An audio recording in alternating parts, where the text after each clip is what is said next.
Hi guys, welcome to Hardware's Info channel. Today I will show you how to delay clicks on your Samsung Galaxy Tab A9 Plus.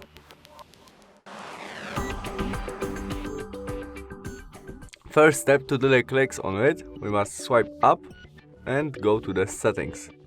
In it, scroll to the usability and now interaction and directory, where we have our touch and hold delay. We press that and there we have delay clicks. We can set very short, short, medium and long, and when we choose long, it can be helped when we touch the screen by chance, and until strong and long push, it won't open anything you want.